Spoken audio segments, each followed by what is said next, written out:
Hello guys, welcome to my YouTube channel literature hub. আমি অনিকেত শিকদার, আর আজকে তোমাদের টপিক হলো এমিলি ডিকিনসনের লেখা একটি পোয়েম যার নাম হলো I can not live with you. চলো শুরু করা যাক।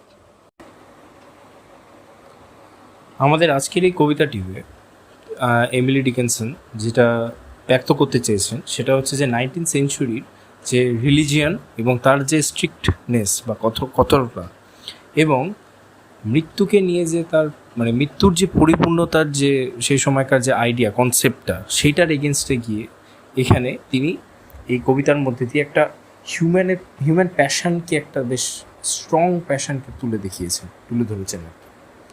তো চলো আগে কবিতাটির মধ্যে যাওয়া যাক। প্রথম লাইনটা কি বলছে? I can not live with you, it would be life and life is over there. কী বলছে? প্রথমেই বলে দিচ্ছে, একটা রিজেকশন দিয়ে শুরু হচ্ছে। আমাদের স্পিকার তার বিলাভেডকে বলছে যে আমি তোমার সাথে থাকতে পারবো না। It would be life and life is over there. কী বলছে? এই জীবনেও না এবং জীবনের পরেও না। Behind the shelf the sexton keeps the key to putting up our life is porcelain like a cup. কী হচ্ছে কি, এবার এখানে একটা মেটাফোর ইউজ করছে যে সেক্সটন যে আছে, সেক্সটন হচ্ছে একটা চার্চের অফিসার বা চার্চের যে হেডার বা যে চার্চকে দেখাশোনা করে। তো সেই সোশ্যাল যে রিলিজিয়ন এই একটা এর একটা মানে সিম্বল বা একটা রিপ্রেজেন্টেটিভ হিসেবে এখানে বিলং করছেন তিনি। তো এবার কী হচ্ছে কি, এখানে এটা বলতে চাইছেন যে আমাদের আমাদের স্পিকারের কাছে তার লাইফটা হচ্ছে একটা কি, আমরা যেভাবে জিনিসপত্র সাজিয়ে রাখার জিনিস, যেমন সেলফের মধ্যে বন্ধ করে রাখি, তো এই তার কাছে ওই লাইফটাও যেন একটা মনে হচ্ছে যেন যে সাজিয়ে রাখার জিনিসের মতো হয়ে গেছে, আনইউজেবল, কোনো এটার কোনো কাজ নেই, জাস্ট আছে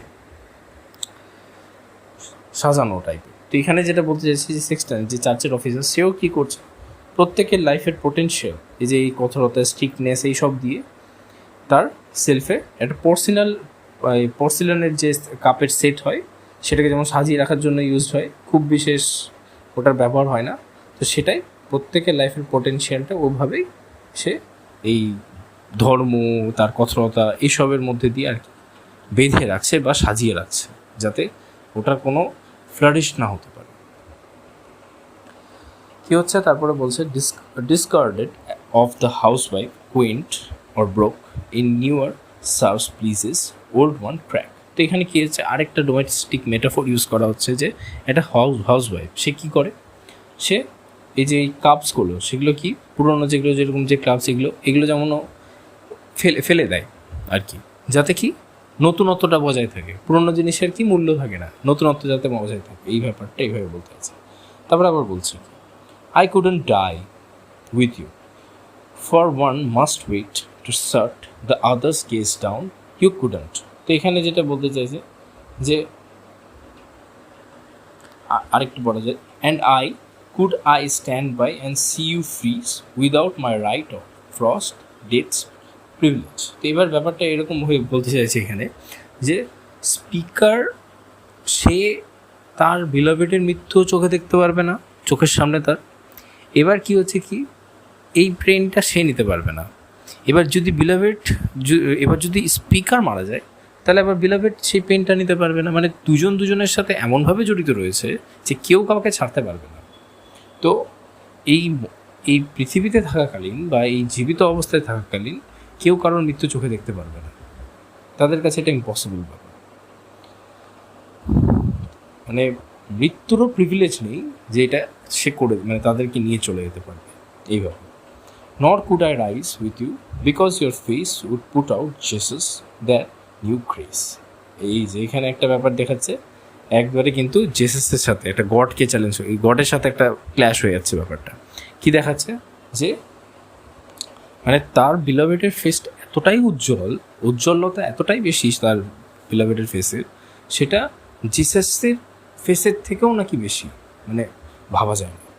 Glow plain and foreign on my homesick eye, except that you than he shone closer by। কি বলছে, মানে স্পিকারের ছোটে তার বিলাভেডের মানে ইমেজটা এতটাই ব্রাইট বা এতটাই মানে তার সৌন্দর্যে স্পিকার মোহিত যে তার কাছে গডের সৌন্দর্য কিছুই না, গডকে সে দেখবেই না, তার চোখ আটকে আছে একমাত্র তার বিলভেডের গ্লো এবং তার সৌন্দর্যের উপরে। দে উড জাজেস how for you served heaven you know or sought to I couldn't. এখানে কি বলতে চাইছে, সোসাইটি বা গড দুজন, এখানে দুটাই বলা হচ্ছে, হয়তো জাজ করতে পারে। কারণ কি, বিলাভেডকে আগে রাখছে গডের, তো গডের আগে যখন বিলাভেডকে রাখছে তো এটা তো একটা কন্ট্রোভার্সিয়াল থিং, তো এটা জাজ করবেই। এখানে যেটা বলতে চাইছে মানে সে এতটাই ডিস্ট্রাক্টেড হয়ে আছে তার বিলাভেডের মানে গ্লো বা চার্ম দিয়ে, যে কার কাছে গডের কাছে কোনো মূল্যই নাই, এরকম একটা ব্যাপার হয়ে গেছে। Because you saturated sight and I had no more eyes for sordid excellence as paradise. কী বলছে, মানে তার ভিশনে তার বিলাভেড এতটাই ইমার্জড হয়ে আছে, যে নিমজ্জিত আছে বা মানে তার বিলাভেডের সৌন্দর্যটা এতটাই তার চোখে ধরা দিয়ে বসে আছে, তার চোখ আর অন্য কিছু দেখার জন্য ক্যাপাবেলই না, তার এক্সট্রা করে আর কোনো চোখ নেই, সেও দেখতে পারবে না, তার চোখে শুধুমাত্র তার বিলাভেডই শুধু, one and only. And were you lost I would be though my name rang loudest on the heavenly fame. কী বলছে,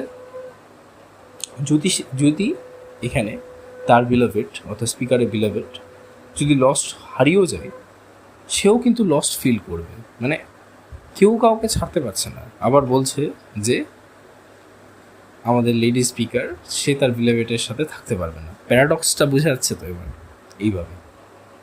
and were you saved and I condemned to be where you are not that self were hell two.